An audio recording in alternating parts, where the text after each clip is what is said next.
This is the Rich Dad Radio Show, the good news and bad news about money. Here's Robert Kiyosaki. Hello. This is Robert Kiyosaki, the Rich Dad Radio Show, the good news and bad news about pensions. Like we said earlier, is that we came up with the latest book called Who Stole My Pensions? But the real question is, what's the bigger problem? The pandemic, coronavirus, or pensions? And I think it's pensions. I think this coronavirus will eventually subside. But this pension problem is with us forever because the baby boomers are getting older every day, regardless if the coronavirus doesn't kill them off. But anyway, this one is a major problem, and it's a global pandemic because pensions are rotten all over the world. So here we at Rich Dad Radio we're going to do these 5 programs on how big the pension problem is. And out of 5, this is number 6 because the pension keeps growing and more people are aware of it, and more people want to share what they've known for years, that your pension is gone. It's been robbed. It's been stolen. It's been ripped off. And all of you out there are hoping and praying that you have a pension. You know, I'm afraid you might be in serious trouble. And so we at Rich Dad, the reason my co-author Ted Siedle and I created this book, Who Stole My Pension, is so you can get proactive and not be a victim. I don't want to swear on the word. But anyway, you want to be a victim here. So this is the Rich Dad Radio Show, the good news and bad news about pensions. And Kim is with me. Anything you want to say, Kim? Well, it's interesting that we talk about the coronavirus because that's all over the media and that's getting all the attention and everybody knows about it and everybody's glued to their TVs, which I think is a mistake. But nobody in the media really is talking about pensions. It's only a handful of people that are really who know what's going on, that are upset about it and are trying to do something about it. But it's a huge issue. And one of the funniest things I hear, not so funny, but people go, oh, my pension, it's safe because it says so here. It's in writing. And they told me I'll have it. You know, it's like they're so stuck in, their heads are in the sand. And so I'm just really happy that you're all speaking out about this. It's a huge issue. So we published in Who Stole My Pension, we got, as usual, Kiyosaki attracts a heat. Like that idiot up in Seattle. Not you. No. He told me I was this. I don't know, forget his name now. But anyway, all those agents that work for Wall Street are denying that the pensions are in trouble. So Who Stole My Pension was written for those of you who are a little bit more open-minded and not sticking your head in the sand. So my co-author is Ted Siedle. He's a former attorney for the United States Securities and Exchange Commission and is America's leading expert on pension looting. And the looting is done by your buddies at Wall Street, the very people that bring you that 401k and your IRAs and your defined benefit. You know, you're safe. You can trust us at Wall Street. And you listen to these financial experts. You know, they tell you invest for the long term in a well-diversified portfolio of stocks, bonds, mutual funds, and ETFs. And they work for the enemy. Why don't you just listen to Ho Chi Minh or the guy in China? You know what I mean? Those guys are there to steal your effing pension. So Ted Siedle is the number 1 whistleblower. He finally saw the light as an attorney. He says, I'm on the wrong side. I should go after those same guys I'm supposed to be defending out here. And he's the number 1 whistleblower. Our other guest today is Tobe. He's the author of Kentucky Fried Pensions. I love that title. I know. Kentucky Fried Pensions. That's telling you something right there. And Chris and Ted are good friends. They've been on this problem for 20 years. They've been on this program the same amount of time that Kim and I started the Rich Dad Radio Company. I mean, it's just Rich Dad Company. We've seen this stuff coming for years, and we get attacked by those idiots that bring you Wall Street. So anyway, it's going to be a great program today because if you don't want to hear the truth, put your earplugs in or go tune in to Oprah. You'll have a lot better time, listening to her or Susie Orman or Dave Ramsey. Those guys they have an audience. I'm not against them. Or you can say Bernie Sanders is going to save me because we're all going communist. We're all going to wear Black Mao outfits next. So anyway, ladies and gentlemen, this is an exciting time at Rich Dad Radio, Rich Dad Radio Company.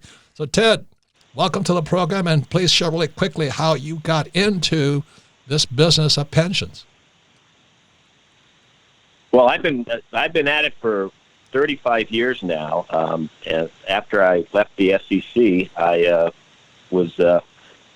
went to work for a large Wall Street money manager, a firm called Putnam in Boston, and then I realized that the business was really corrupt, the money management business, and I started working with pensions back in the late 80s, 1980s.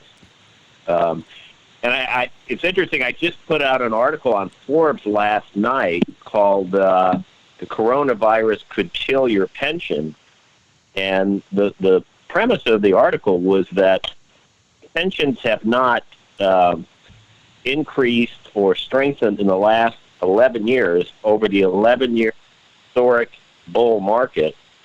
And so what do you think is going to happen now that we're facing a national emergency and the market is plummeting or struggling? So if pensions didn't increase and didn't get stronger, didn't get better funded during an 11-year historic bull market, chances are when the market tumbles, your our is in real trouble and the coronavirus could kill your pension. Well, it's Wall Street that's killing our pensions. Anyway, our other guest today is a friend of Ted. They've been friends for years. Is Chris Tobe, author of Kentucky Fried Pensions. And Chris, we're a very politically correct organization here, so please don't say that hurt people's feelings, okay? So, Chris, tell us how you got into this pension business. Well, I spent my first 10 years in bank trust departments, but then I got a job working for the Kentucky State Auditor to review the state pensions for the state of Kentucky and some of the university endowments, and try to get reports together, trying to, for the first time, this is 22 years ago, and there's nobody really looking into pensions. I found Ted on the internet, and that's how Ted and I got together first, 22 years ago, because he's the only person who really wanted to look at these pensions at a very critical point. And after that point, I worked a lot in investment. I worked for several investment consulting firms. I worked for a large insurance company, making kind of annuity products. And then I was the governor of Kentucky put me on the board of the Kentucky retirement systems. And that 4-year adventure on the board, where I was trying to go after the corruption and using Ted as my SEC whistleblower attorney, that my book, Kentucky Fried Pensions, is basically about my experience on the board from 2008 to 2012. And, I continue to be a critic today, and the pension has continued to get worse every year. And, of course, even this week, as I think Warren Buffett likes to say, you don't know who's not wearing their swimming suits until the tide comes in. And, this coronavirus has got the tide coming in, exposing a lot more of the weaknesses in the pensions, as Ted alluded to earlier. So, Chris, let me ask you this. If you were an employee of the Kentucky pension, I mean, these are firefighters, police officers, school teachers, would you be a little nervous today? Well, I talk to these people all the time, and I tell them they need to fight for their pensions. They need to get involved. And a lot of them say, am I going to lose all my pension? I said, no, but you may be fighting for, are you going to get 50 cents on the dollar, or you get 70 cents on the dollar, or 80 cents on the dollar? So the losses, I think, are real. I don't think it's going to be all or nothing, but it's going to be, the bankruptcy process that we saw in Detroit, other things happening. Their pensions are very much at risk, very large portions of them. So, Chris, what is the status of the Kentucky pension system? What's happened there? Well, there's several pension systems. The teacher system's in better shape. It's half funded, but the one for state employees is bordering on less than 10% funded. And it was a combination of bad investments for Wall Street, some underfunding from the state, and some games they played by, they kept increasing benefits without, increasing the contribution. So it was a variety of different political games being played with the funding, and Wall Street stripping millions and millions of fees every year. So, but let me ask you something there, Chris. You say it's 50% funded. Was that prior to the crash, or? Will it still be there if this crash continues? That's our better fund. It's 55% funded prior to the crash. How much of it counts on Wall Street's performance? How much of that pension is tied to Wall Street? A good portion, but a lot of it we won't know because a lot of the stuff that Ted and I work with that these pensions have moved to, it's in secret investments. So they're in these secret private equity partnerships that we don't know their price. They make up their own prices. So they will claim to have outperformed during this coronavirus when they really haven't. They've gone down 30% like the rest of the market, but since they don't have to, what we call mark to market, they kind of make up their own prices. They'll say they withheld it, and they'll appear to have performed better. And that's creating another time bomb inside of these pensions when the shoe hits for these investments when they get accurately valued.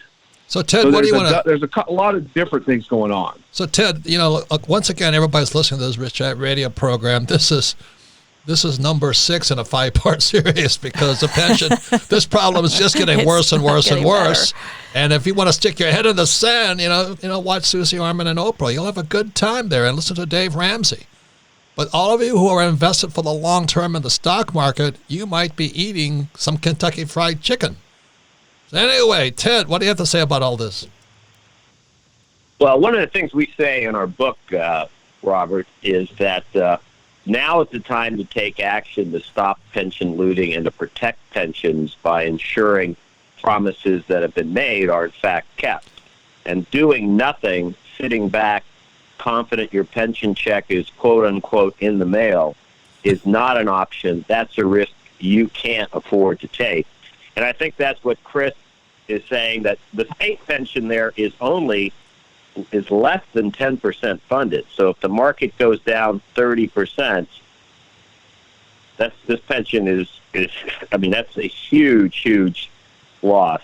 So people in Kentucky and people all over the world need to really start looking at their pensions, asking questions. Their eggs. If your eggs are in one basket, you need to watch that basket very closely. And how does somebody do that? I mean, if you're a retired police officer and you're counting on this pension, what power do you have to make change? Well, one of the things again, go ahead. I'll let Chris answer. Okay. I'm working with some, policemen and firemen. The leadership in their unions or their groups have worked to try to. One of them is trying in Kentucky they have commingled one of the pensions that's 50% funded with the one that's under 10% funded.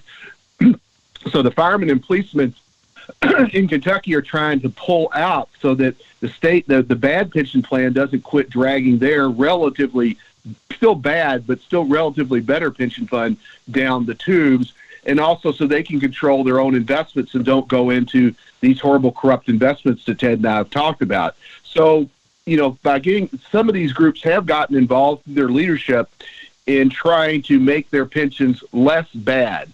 I wouldn't say great, but less bad than they could have been if they had just been sitting on the sidelines. So let's ask Robert Kiyosaki. We're Ted and I are co-authors of this book, Who Stole My Pension. Ted represents defined benefit, which is what my poor dad wanted. He wanted a teacher's pension and a government employee pension. But there's the other guys. There's the new guys, like the guys with a 401k. And you can say, well, check your pension out and all this stuff. I honestly do not know if I had a 401k or a defined benefit pension plan, what I could do today. And I think that's really the problem. So that's why we wrote Who Stole My Pension, is if you understand the problem, then you might be able to do something about it. But here a 401k, and today as we talk, the market's down another 1,000 points, the limit stops are in. Everybody's going broke, and you're saying, well, invest for the long term.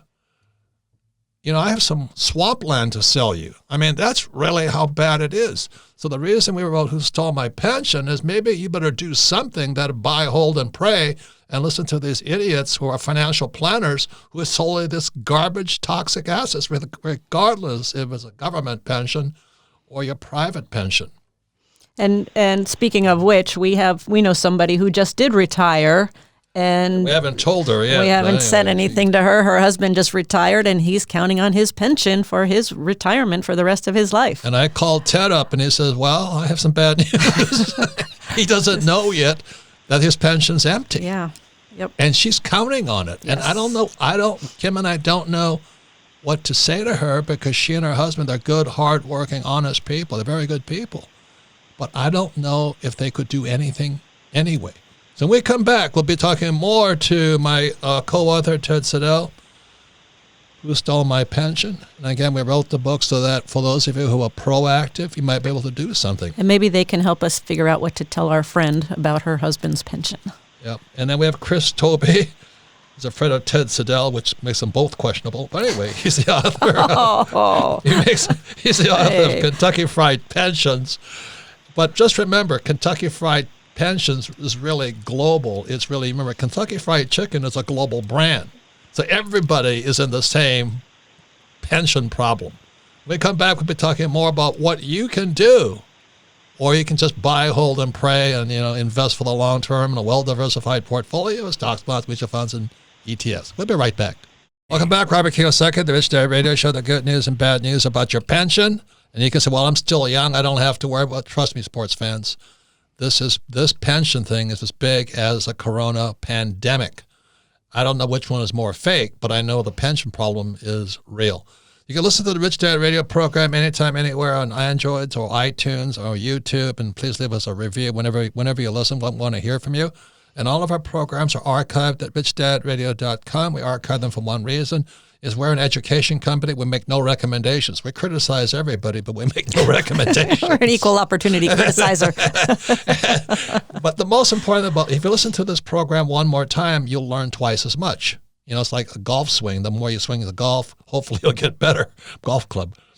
And the other reason is that you have friends, family, and business associates. Please have them listen to this program and discuss it, because in the discussion and after listening to this program, the most valuable asset you have is your mind. What can I do? What am I supposed to do? Am I just going to buy, hold, and pray and listen to Susie Orman or Dave Ramsey, who want to tell you invest for the long term in a well-diversified portfolio of stocks, bonds, mutual funds, and ETFs? You've been robbed anyway. And it's not their fault, not Susie. Dave and Susie are friends of ours, but they recommend different things. We don't do that. So we're a little bit more different. So our guest today is my co-author on Who Stole My Pension. And once again, we decided to do a 5-part, 5-session Rich Dad Radio program on this pension problem. We're now at the session 6 because it keeps growing on us, because this pandemic and the coronavirus pandemic and the pension pandemic are growing exponentially. So Ted is a former attorney in the United States Securities Exchange Commission. He's a leading whistleblower. It means he makes a lot of money talking to these guys who are ripping us off, suing them. And Chris Tobe is his good friend, author of Kentucky Fried Pensions, and he has been on these boards. He knows it from the inside out. He can see the corruption firsthand. Any comments, Kim? Well, I know a lot of people are thinking, oh, I don't have a pension, so this is not my problem. It doesn't affect me. But the bottom line is, when these pensions cannot be paid and people are not getting their pensions, who's going to pay is going to be you and me, the taxpayer. So it is all of our problems, and that's why it's so important that you get educated and understand what the heck's going on here, because it's serious. So once again, there's 2 types of pension. That's why there's Ted and I as co-authors. Ted covers a defined benefit. Teachers, firefighters, airline pilots, all my pilot friends, they lost their pensions. They're smart guys. And defined benefit is? There's a guaranteed paycheck. For life. For life. We promise to pay you $10,000 a month. That's no longer true. My airline pilots friends, they're screwed. We had Mark Green, who worked for UPS, and the Teamsters. His pension went down from $5,000 to $950 a month. That's the reality today, sports fans. And Chris is the author of Kentucky Fried Pensions, one of the worst states. But Kentucky Fried Pensions is no different than Kentucky Fried Chicken. They're a global problem. Japan is in worse shape than all of us. So is Germany. So you can say, well, Japanese and Germans are smart, hardworking people. Yeah, but they got looted. Any words, any comments you want to say, Ted? What can a person do? Well, that's one of the great things about the book, is that we go through what people can do, and it starts by what they have to do is get involved. They have to get vigilant. They can start by looking at almost all the larger pensions have websites. They can request information as well. There's a lot of information on the website. For private or corporate pensions, they're allowed to request certain information. And then we talk about what are the common scams. And so in addition to telling readers how they can get information about their pensions, we talk about the common scams are that pensions are becoming more secretive than ever, are gambling more than ever, are lying about the fees they're paying to Wall Street, and are lying about their performance. So armed with this information, they can go to their pension and start digging around and demanding better. And ultimately, we conclude that they could even crowdfund a forensic investigation of their pension. And are you available for that? Is that what people call you in when they know they got a big? The number's got to be substantial, whereas my friend Ted doesn't work for cheap. It has to be a big enough pension that he can go after. Is that what they hire you for?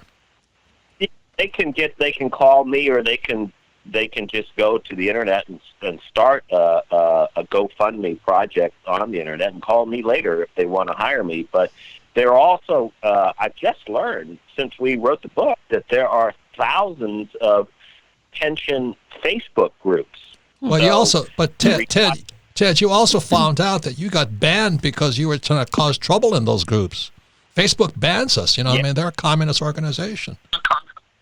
Facebook shut me down. They said that I wasn't allowed to work at it. I was actually, the funniest thing, Robert, was after I went to join one group, they elected me moderator of the group, leader of the group, and then Facebook said I couldn't talk to the group that I was the leader of. And they why did they shut you down? Because they're a communist organization. Well, what did they say? I want to know what they said. They never said anything. They shut you down, and there's a click here if you'd like to appeal this decision. I clicked. They never got back to me. Within 10 days, I was restored my rights, but no explanation was ever offered. And since I don't know why I was shut down or blocked on Facebook, chances are it'll happen again because there's nothing I can do to prevent it from happening. I don't know what I did wrong that Facebook blocked me, so I assume it'll happen again. Well, it's a good thing Zuckerberg doesn't have execution powers because you'd be shot anyway, and all this stuff. So you went to Facebook jail. Yeah. So anyway, Chris, but let me just say the point, because you were saying what you're saying is there's all these. I got to talk about my lab. Ted, hold on, wait. So I want to make the point that Ted was making, that there's all these Facebook pension groups that are actually starting to talk about this problem. But you can't talk to them because they might find out the truth. Be careful what you say. So you got to listen to what Wall Street is saying to them. That's the problem. So anyway, Tobe, Chris, we were talking about this earlier.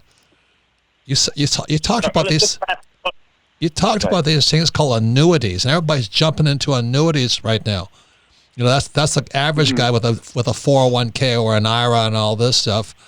What do you think about annuities? Well, I just want to feel that there is a risk. You are taking the risk of that single entity insurance company going under. And in the last crisis in 2008, one of the companies, AIG, and one of the largest that people said was safer than the U.S. government, actually went under and had to be bailed out. And so these insurance companies all buy a lot of these toxic, what I call private debt, which is a lot of the public pensions are buying the same thing. But these insurance companies are buying them, and a lot of them are in energy debt right now, which a lot of these energy companies seem to be are on the way to going bankrupt right now, because in addition, probably more serious than the coronavirus is the dip in oil prices, down 30%. So these entities are going under. It's kind of related to the virus, but are going under, and it could bring down some of the biggest insurance companies in America. So these annuities are only as safe as the insurance companies that are investing the money. So that's like AIG. So Chris, Ted says, go to the website and infiltrate the Facebook groups. What do you say to the average person who has a 401k? They're, let's say, 50 years old, and they still have time. What would you say? If you're 65, you're toast. But what would you say to somebody who's 50 years old and has a 401k and has time? What advice would you give them? I'm still, as we talked before, you talk about your book about insider versus outsider investors. And so the more transparent the investment, the more of an insider you are. So I tend to recommend more transparent index funds for people with a balance of stocks and bonds. You don't have other opportunities in real estate. You're limited in your 401k. But again, I think you need to diversify with real estate and other assets outside of your 401k.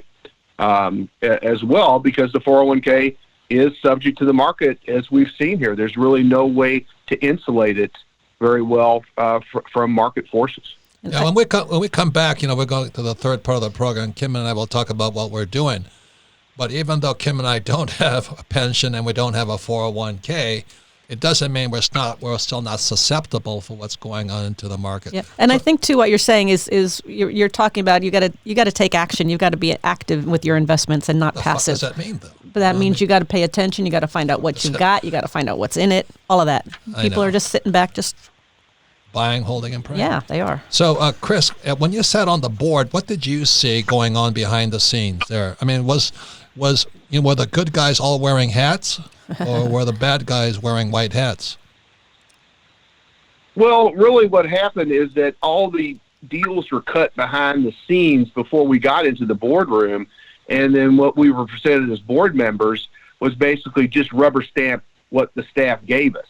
And it was all a lot of very non-transparent, just sign here, don't worry about the fine print, worry your pretty heads. It was a very much a insider corruption deal. The deals within the money managers and the staff were made before the board even saw anything. In our case, different boards are different, but it was Ted talks about a lot of people don't have experience on these boards. I was the first investment professional, but it's not only important to have somebody who knows investments. They also need to be independent, because our last governor put some hedge fund guys on the board who were making money off the pensions themselves. So you have to have people who are both knowledgeable and independent on these boards, but that's not usually who goes on the boards. So usually these are political cronies of people and who rubber stamp what other political bosses are kind of running a lot of these pensions behind the scenes, and the boards are just rubber stamps for these politicians. So what you're saying is that age-old thing, they hired the fox and put him in the hen house. Was that what they did? Yeah. I mean, they had fried chicken. They fried those chickens. That's what's happening. Ted, would you say that's true, that they're hiring the fox to kind of guard the chickens? Oh yeah, and these board members there isn't any requirement across the nation and even globally that pension board members have experience in investments.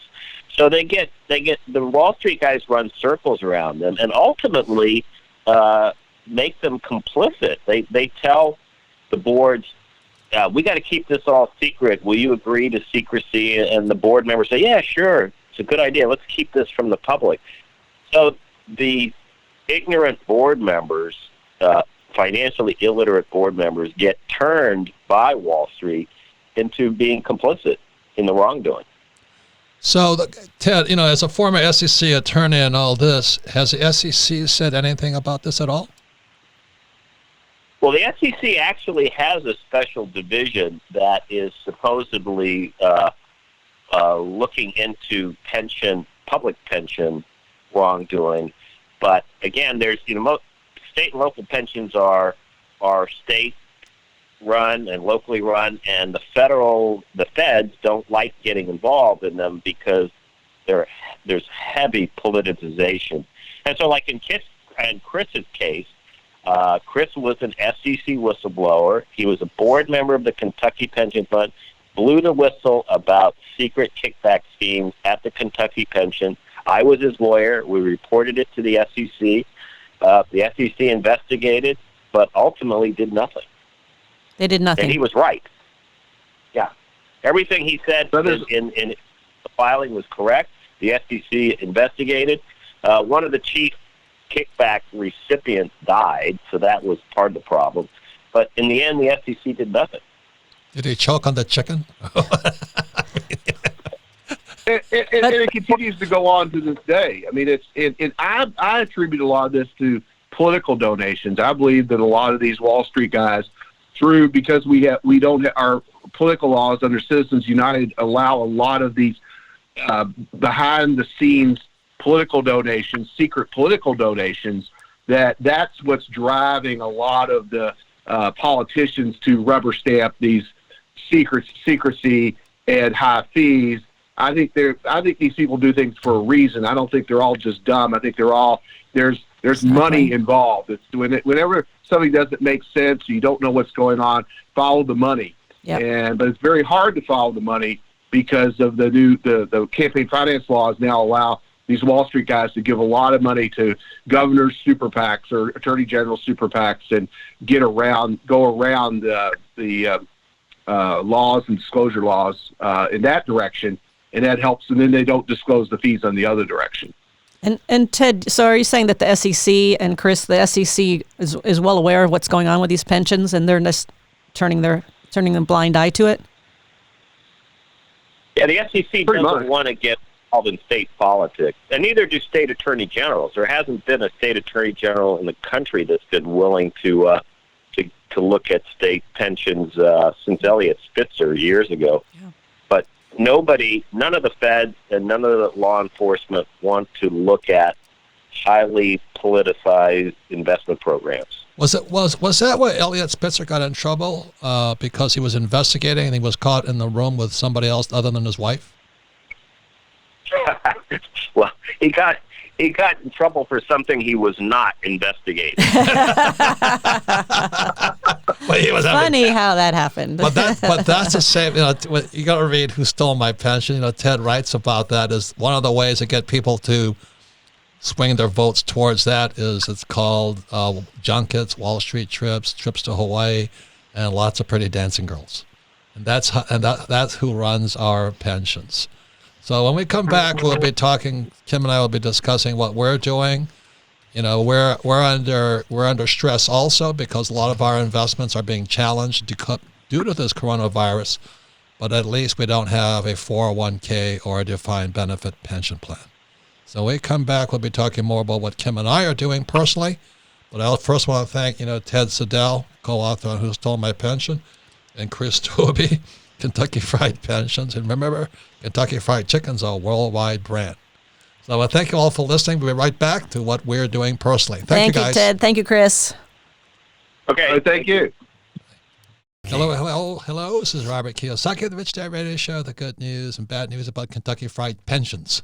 But anyway, I want to thank Ted Siedle, my co-author on Who Stole My Pension, and his friend Chris Tobe, author of Kentucky Fried Pensions. And these guys have been on it for years and years and years. 35. Ted said 35 years. Yeah, they've seen how our pensions are looted.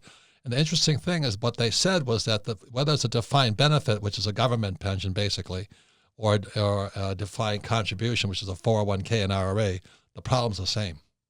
They're still buying the same garbage from Wall Street.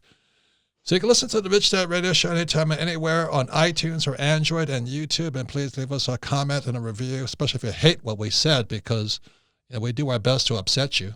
Because otherwise you can listen to CNBC and they'll tell you how wonderful everything is. Anyway, listen, give a comment, and most importantly, you can go to listen to this program again at richdadradio.com. Listen to this program a second time. You'll be twice as smart. But most importantly, have your friends, family, and business partners listen to it, especially if you have parents or somebody who are counting on that pension. Or if you're one of these 401kers, like we had Millennial Money here, and every millennial we talked to said, I don't have to worry. I have a 401k. I said, well, good, very intelligent young person. You know what I mean? You're being screwed. No, I'm not. I have a 401k. And they can't even see the stock market crashing because they're such idiots. Anyway, any comments, Kim? Well, I actually, with the whole coronavirus and more and more people staying at home and all of this stuff, it's actually a really great opportunity to listen to these programs with your family and people at home with you. Or order some Kentucky Fried Chicken. Yeah, and it's a good time you got the time now to get some education and take some action and actually learn. So this coronavirus could be a good thing, a positive thing. Well, the thing when people say, "What can I do?" I want to be really specific here. Your greatest asset is your brain, your mind. Exactly. It's also your greatest liability. If you talk to an idiot and you get idiot financial advice, you got two idiots.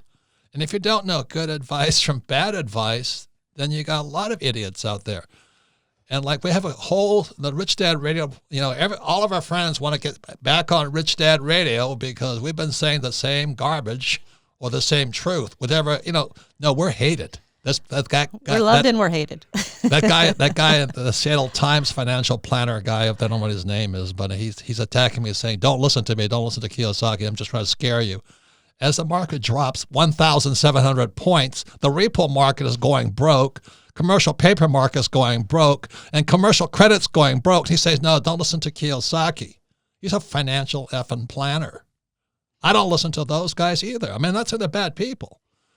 But the most important thing, the reason Kim and I created the cash flow game and we created the Rich Dad Company is if you don't educate yourself, then who is educating you? Right, Kim? That's exactly right. And again, going back to, if you are kind of hunker down or whatever, play the game. You can go online and play the cash flow game for free with people all over the world. So even if you are somewhat isolated, you can go online for free, play the game with anybody throughout the world.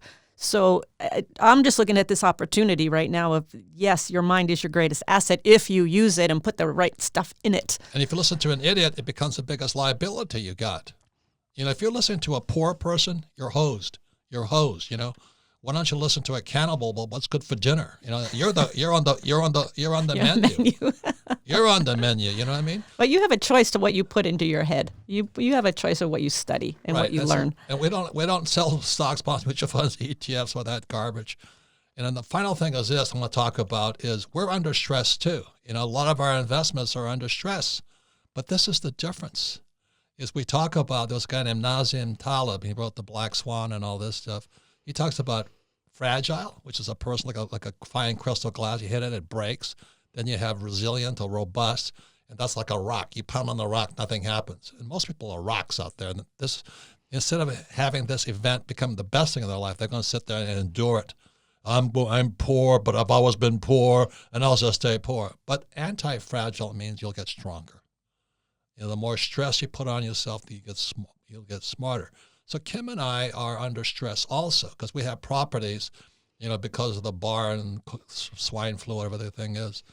We're losing a lot of employees. We have to let them go. It's really sad. We have hotels, stuff like this. It's sad, but we still have to pay them a paycheck. So it's even worse if you're an entrepreneur. But this is going to make us smarter, stronger. We're getting more creative, right, Kim? Exactly right. And even at Rich Dad, we've got people working at home, but we're getting more creative, and we're gonna come out of this a lot stronger than had this not happened. That's always the way we look at it. And the good news is, since I'm the cosmic salesman, if you're an entrepreneur, you've got to sell. People who can't sell steal. That's the truth. So they just steal. But our cash flow games are going up through the roof because I'm just telling people what I really believe in. Your mind is your greatest asset. It's also your greatest liability. And if you're listening to your idiot brother-in-law who's flat broke but driving a new Ferrari, you're even worse trouble. You know what I mean? Like my friend and I were walking around right here at the Rich Dad office, and all these young guys are running up to me and say, "Hey, man, I made $2 million last month. I mean, I'm happy." I say, "Thank you, man. I read Rich Dad, Poor Dad, and I'm really rich now." Then the market crashed. So I want to know how they're doing today, because it's not whether you make money when the market's going up. It's can you make more money when the market comes down? And so right now, that's where Kim and I are focusing on is how do we make more money now that the market is going down? But the difference is we're prepared for it. We've been preparing for years. And same as Ted and Chris, have been friends for years preparing for this. And I've had, just in the last couple days, I've had 3 people contact me, people I don't know, who said, thank you for what you've done because we've taken action, because now we have our investments, because we have our businesses with this whole virus and all of this, we're okay. We're going to be fine. But they took the action and they did what they needed to do. And this can be an opportunity for you to do what you need to do. So stay tuned to Rich Dad Radio because we have some very, very provocative programs coming up. This next one coming up in a few days and all this. The question is, where did coronavirus come from? Did it come from China? Or is it biological warfare? You may never know. And I'm not saying it's the truth, but you might need to hear something different. Could this be biological warfare? And it didn't come from China. There's an U.S. Army guy who says he delivered it to someplace. So the point here, ladies and gentlemen, as a former Marine, I was approached by the CIA to fly for them, called Air America. I've never trusted my country since because we don't know what goes on behind the scenes. Not that they're good or bad people, but everybody's got their own job to do. So that's why I want to thank Chris Tobe. He's been on the inside. He saw the corruption going on inside the Kentucky pensions. And his cohort, Ted Siedle, SEC attorney, they've seen it from the inside looking out. Or you can listen to CNBC and tell you, don't worry, the markets will bounce right back. Once again, you have a choice. Your greatest asset is your mind, but be careful who's filling your mind full of real information or Kentucky Fried Chicken. So thank you for listening to the Rich Dad program. Catch you next time, but stay tuned. We got some very exciting guys coming up. Question is, where did that coronavirus come from? Catch you later.